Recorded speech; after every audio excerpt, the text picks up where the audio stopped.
meskipun jumlahnya belum 40. Karena apa? Madharat tarkil Jum'ah itu lebih ngeri ketimbang mensyaratkan 40 yang asal usul dalilnya itu tidak jelas. Imam Ahmad bin Hanbal kalau ditanya apakah Jumatan harus 40, itu ghadiban sadidan, marah besar. Lam yarid fil adat nasun, enggak ada dalam adat Jumat dan nas.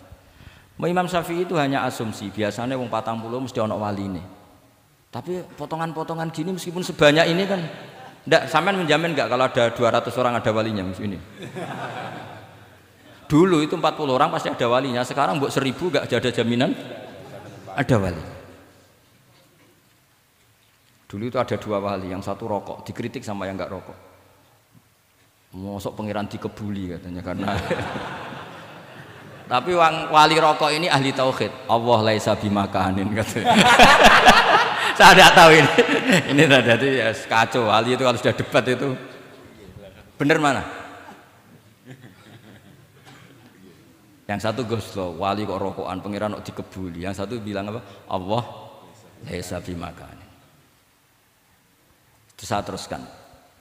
Jadi perdebatan di fikih itu sebetulnya semuanya itu rasional. Karena fikih dibangun di bawah qaidatul fikhi, qawaidul fikhi dan usul fikih. Dan semuanya itu muktabas atau multamas atau makhud min Rasulillah sallallahu alaihi wasallam. Sekarang saya beri satu analogi.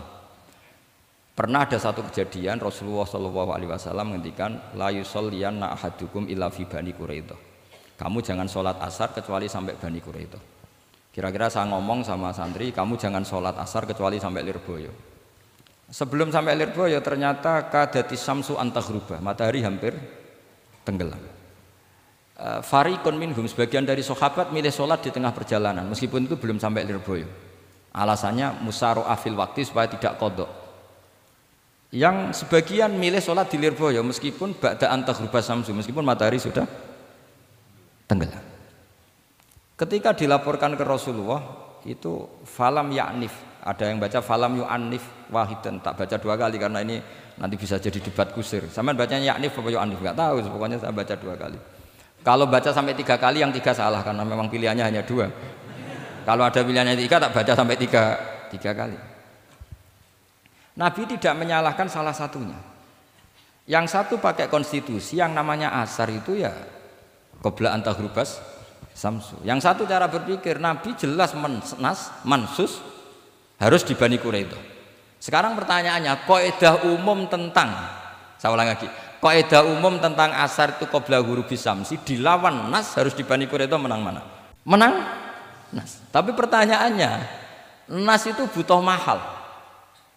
Tentu boleh seperti itu, asumsinya Nabi adalah jangan-jangan sampai sana memang belum huruf samsi. Maka makna yang mesti benar adalah aisariu fil masyi. Kamu harus tergesa-gesa jalannya sehingga potensi menangi asar di Bani Quraidah. Jadi unik. Terus itu difahami pentingnya musaroah fil iktida. Jadi kalau anut Kanjeng Nabi harus musaroah. Nah, musaroah ini pula yang menjadi basis fikih. Makanya ulama dulu kalau ngarang fikih itu gampang sekali. Kalau orang tidak paham aja nggak bakat wali. Sebenarnya fikih itu gampang sekali. Bagi yang gampang maksudnya, hamba tidak usah itu. Misalnya begini, Fathul Mu'in, Fathul Hab semuanya ngendikan wa yusannu nasyatun di sholatin. Jadi wa yusannu lan den sunatno apa nasyatun gumregah, semangat di sholatin krana ngadiri sholat. Fa inna wa ta'ala zamma tarikihi, sama sih ingat takbirnya. Zamma itu ngritik sapa wa utawa modho sapa tarikihi, pakai jamak mudzakkar salim. Tarikihi ing wong sing ninggal nasyat. Terus beliau mendalil qala ta'ala wa idza qamu ila sholati qamu salah. Ciri khas orang munafik itu kalau sholat itu malas-malasan. Maka saya itu sering bilang ke santri saya, pokoknya nak jamaah kudu ono melayune. Entah berapa kadarnya harus ada melayune. Guling-gilingan musaroah. Karena di semua teks kebaikan adalah fafirru ilam. Lari, ada unsur larinya, ada unsur musaroahnya. Nah, lalu lama-lama mengatakan makna hadis ini yang mesti adalah pentingnya musaroah. Enggak perlu berdebat tentang boleh enggak sholat qabla usul ning Quraidah atau tidak. Tapi harus. Karena begini, yang mesti salah begini, ternyata kayak melakukan santai-santai ngopi sik, rokok sik, jagungan sik. Nabi kira-kira bisa maklumi enggak ketika cara jalannya seperti itu kemudian matahari terbenam. Karena ini yang pasti salah. Paham ya? Karena nggak sampainya sana karena salahnya sendiri, ngopi sik santai. Lah itu namanya fikih. Jadi fikih itu dari analisis yang normal. Makanya saya sering sekarang akhir-akhir ini sering kampanye kitab Sajaratul Ma'arif. Dan itu saya serius dengan kampanye itu karena dikarang oleh Sultanul Ulama. Jadi kalau di wali ada Sultanul Aulia, di ulama juga ada Sultanul Ulama, yaitu Syekh Izzuddin bin Abdis. Itu kalau ngarang fikih itu gampang sekali. Saya punya kitab beliau Qawaidul Ahkam. Beliau ketika cerita kenapa harus ada sholat dihormatil waktu, beliau rangkanya enak sekali. Kalau santri sarang, Lirboyo atau Peloso atau santri mana saja, biasanya kalau pergi ke terminal, yang dulu terminal itu kan nggak layak, apalagi ya dulu nggak layak, pokoknya kalau pipis itu pasti kena najis lah celana. Santri kan biasanya milih sholat nanti di pondok, milih terawih lah, milih terawih kan duhur asar. Saya tidak tahu kalau Gusnya, tapi kira-kira ya agak-agak sama kira-kira gitu. Alasannya santri yo nakal, meninggalkan sholat fil waktu itu karena alimnya. Kan sholat dihormati wajib iadah, ngapain daripada wajib iadah mendingan tidak usah sholat. Jadi ilmu itu tuh bermata dua. Rata-rata yang sudah tahu wajib iadah milih sholat apa milih ndak? Ndak, potongan-potongan rai gini tuh. Ndak, kira-kira aja. Milih ndak kan karena tahu wajib iadah. Tapi nanti setelah sampean alim dan bakat jadi wali dan sampean belajar kitab Qawaidul Ahkam, itu pasti milih sholat. Saya semenjak belajar kitab itu ya milih sholat. Tapi tidak usah dimafhum, apa dulu tidak sholat, tidak usah seperti itu. Itu mafhum yang salah itu. Yang berbasis suudzon. Jadi mafhum seperti itu salah, ya masalah itu. Suudzon itu masalah. Kata Syekh Izzuddin bin Abdis Salam memberi penjelasan. Kenapa harus sholat dihormatil waktu? Karena khotorun najasah, bahayanya najis atau ritsun najasah, kotorannya najis. Itu layafi, kalau dibaca rijul layafi dengan pentingnya sholat. Karena butuhnya Allah, butuhnya malaikat, kalau boleh dibahasakan butuh ya dalam ilmu fikih kan dibahasakan gampang saja. Ada orang sujud di waktu yang diwajibkan sujud, sehingga diabaikan syarat sholat itu harus toharatul badan, waktu ubi dan wal makan. Kok kira pantas? Ono waktu sholat kemudian la tasjudu fil waktu sajdah. Jadi akhirnya gampangannya wes tetap keren, meskipun kowe salat nganggo najis ora sempurna tetap keren. Piye-piye cara didelok malaikat kok dhuwur wis keceluk sujud, keceluk musholli. Daripada kowe misale asar gak salat alasan celanaku najis, maghrib ora salat. Terus jare malaikat berkhataman Wahab kok kelakuane ngono kan gitu kan. Karena malaikat tuh deloke kok dhuwur. Bablas asar, bablas maghrib, bablas isya, meskipun sampean punya alasan nanti menisan di rumah atau di pondok, tapi ini kan melewati waktu yang harusnya ada sujud. Sehingga dalam syarat jamak takhir misalnya apa? Kamu harus niat akan jamak takhir di waktu sholatil ula. Biar ada bedanya tarku karena sembrono dengan tarku yang karena ingin mentakhir. Paham ya? Itu jadi sama-sama fikih, kualitas yang dikarang Sultanul Ulama dengan sing RT itu ya beda. Dan sampean harus baca kitab yang dikarang rajanya ulama supaya kamu tambah pinter. Nanti kalau gak pinter-pinter nanti sowan saya. Tetap gak pinter karena itu jatah. Makanya ada usah sowan ya, nanti gak ngefek juga gitu. Itu Syekh Izzuddin bin Abdis Salam. Terus kemudian beliau mengebabkan itu detail sekali. Yaitu di Sajaratul Ma'arif dibabkan di bab faslon la yutrakul haqqu li ajlil batil. Itu beliau bikin satu strategi fikih itu yang luar biasa. Misalnya begini, jihad atau perjuangan membela Islam itu harus kamu menyertakan orang-orang fajir, orang-orang fasik. Kenapa? Likuwatil Islam. Karena kesalahan orang fajir itu tidak seimbang dengan pentingnya syaukatul Islam atau syaukatul muslim. Terus saya itu dulu ya Iskal itu ya agak protes, tapi ini ulama wali. Sampai saya sholat berkali-kali, ya Allah saya beri kefahaman tag ini. Kalau terpaksa beda, nanti saya mohon ketemu beliau, saya mau protes.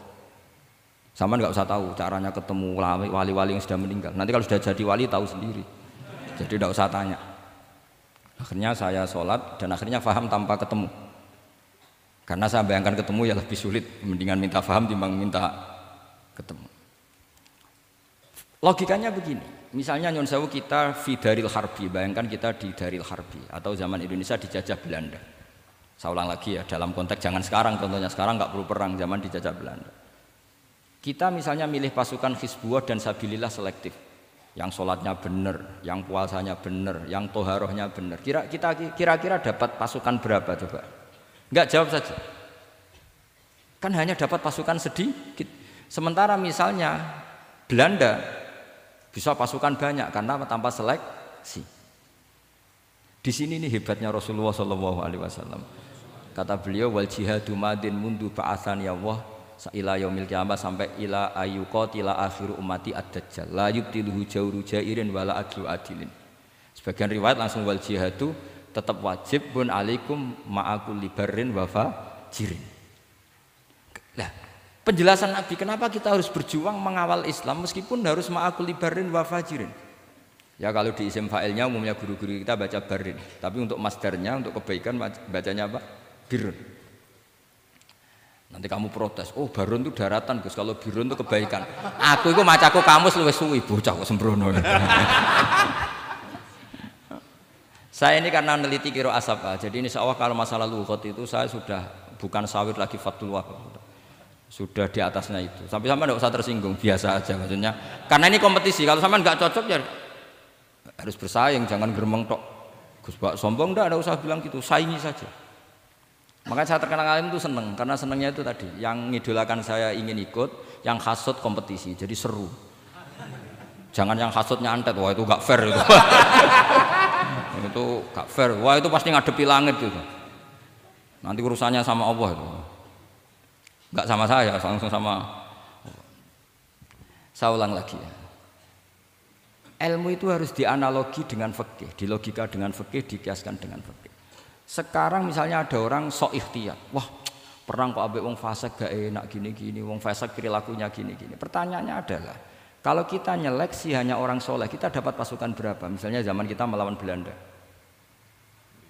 Sama sekarang kita ngawal pembangunan masjid, kadang yang nyumbang gak sholat, kadang yang nyumbang yang sewu hasil korupsi, kadang yang nyumbang orang-orang yang cara muamalah babal kedua. Itu coba kalau kamu tolak, potensinya gini, ini sekaligus PR. Saya berkali-kali nyontohkan ini, sampean boleh tidak setuju, tapi nanti menghadapi saya di akhirat, tidak di dunia, di akhirat. Nanti kita sowan Allah bareng-bareng bener siapa? Loh saya tidak main-main, karena ulama dulu, sampean lihat di Mu'in di Fathul Wahab, kalau sudah ngendikan ulama, wahadha madhabun al-qawwahabi, ini madhab yang saya siap ketemu Allah. Jadi ukuran madhab benar itu bukan diputuskan di sawir Fathul Wahab, tapi madhab benar itu bukan diputuskan di sawir Fathul Wahab, tapi madhabun sing al-qawwahabi, madhab yang saya ketemu dengan madhab itu. Misalnya gini, ada orang fasik lewat di depan saya, punya uang 1 juta. Delalah pas itu qadhafa fi qalbihi hubbal ulama. Pas itu delalah beliau senang ulama terus bilang gini, Gus Pak, uang ini tak kasihkan kamu 1 juta. Dia fasik, misalnya terkenal syaribul khomri. Saya ini menurut pertanyaan saya, ini jawab saja. Kamu salah nggak apa-apa. Wajib menerima apa haram menerima apa bebas mubah. Ayo milih di polling, nggak usah sungkan Gus Kausar. Ini beliau posisi senior, milih nerima apa nolak, wajib apa sunat, sunat apa wajib. Nah logika harus terbangun begini. Kalau kamu terima maka akan dicibir. Malam di Fathul Wahab tiga duit uang saya kok gelem, bolak-balik nak duit gelem aja. Itu juga masalah kan, kiai latihan jatuh kan. Artinya posisinya tidak mantep-mantep amat. Udah kadang keramat itu. Sama jangan niru saya, aman udah itu.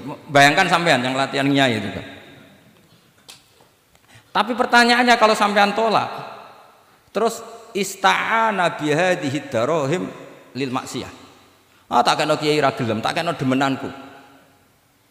Dan hari itu andaikan dia tidak punya uang 1 juta, dia tidak bisa kedemenannya. Gara-gara sampean tolak, dia punya alat untuk maksiat lagi. Kalau seperti ini jadi haram apa wajib?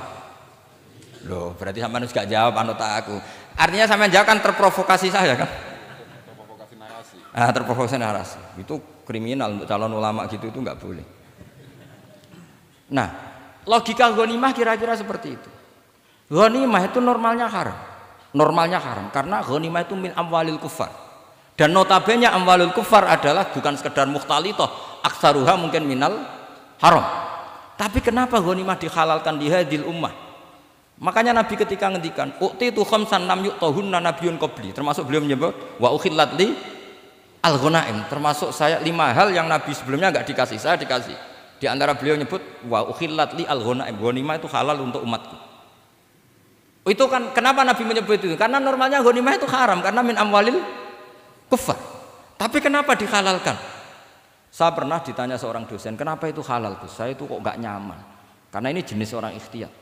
Terus saya bilang gini, andai kan kamu digarong sama garong, kemudian garong itu bawa senpi, bawa pedang. Karena kamu merasa itu tidak milik kamu, monggo kadane jenengan beto malih. Wah ya tidak bisa Gus, nanti dipakai garong lagi. Sama amwalul kuffar. Andai kan lau a'tainahum, andai kan kita kasihkan lagi ke mereka, maka akan dipakai isti'anah, dipakai pertolongan atau alat untuk kekuatan kekafiran mereka. Di sini sirinya kenapa ghanimah menjadi halal. Tapi kenapa Nabi sebelumnya kok dikatakan haram? Karena logikanya memang haram. Itu hebatnya Allah SWT sama para kekasihnya. Ada kekasihnya yang dipilihkan haram, yaitu Nabiun qabla Rasulullah SAW. Karena normalnya memang haram. Ada Nabi yang fikihnya lebih dinaikkan lagi, yaitu dihalalkan supaya harta ini tidak dipakai i'anah alal maksi. Sampean milih fikih mana coba? Nah, saya berharap pinternya Khatam Fathul Wahab itu paling enggak sampai seperti ini. Barimu nantang saya enggak apa-apa. Tapi nanti ketemu di akhirat. Nah itu fikih. Jadi fikih itu. Nah, tapi kan iso wae Gus nampani khadzun nafsi lah, itu mulai masalah kan. Makanya yang seperti itu jangan untuk khadzun nafsi. Karena kita butuhnya itu nyita supaya ini enggak dipakai kekuatan maksiat. Jebule mbek kon malah go ngopi rokokan. Nah, ini orang kan terus curiga jebule nek ambek dhuwit ya dodgel. Buktikan kalau Anda tidak pakai. Kamu terima sebagai penyitaan, tapi Anda tidak pakai. Wah itu hebat. Tapi kalau kamu terima wajib, kemudian kamu pakai poya-poya, wah itu ya fikihnya benar, kelakuannya ora benar. Nah saya berharap Anda memahami fikih itu sampai seperti saya ini. Syukur-syukur lebih. Meskipun ya agak-agak mukhalaf tapi bisa diperjuangkan itu. Enggak apa-apa. Kamu doa di saat istijabah, ya Allah saya